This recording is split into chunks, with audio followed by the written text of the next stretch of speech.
Hi guys, welcome back to the channel. If you're new here, my name is Katie from Eclectic by Katie, and today I'm just going to show you how you finish off your work. And this is just to get a nice clean edge to your work when finishing off. So as you can see, you can't even tell which is my last stitch, can you?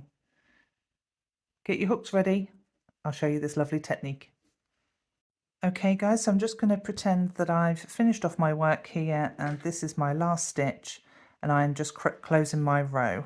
So I'm just going to go into the next stitch there and just do a slip stitch as I normally would do. Now also normally what we would do is do a chain one and then pull our work through to finish off.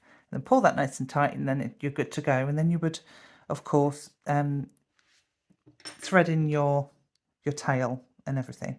Instead, we're going to just pull our yarn through, so we still have that last stitch as a loop here, and then we are just going to thread our tail into our needle, and then what we're going to do is, so this is our last stitch here, we are going to skip this stitch and we are going to go into this one with our needle. So we're just going to pull that through so you can see, and then we are going to create our V, and this is in order to replace the stitch that we've just taken out here, and that gives a nice smooth transition into finishing off.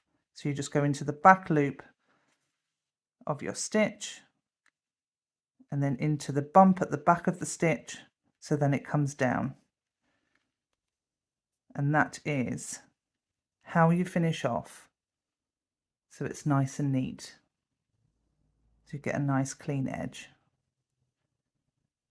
Pull it as tight as you like, and then of course it's into your work, so you can just finish that off. You can just knot it and finish off your tail there, and it's as simple as that. There you go. I hope you enjoyed that tutorial. That's a very quick one. Leave your comments below. Make sure that you subscribe and hit the bell button, because we've got lots of techniques to go through and I want to share them with you. Have a great day.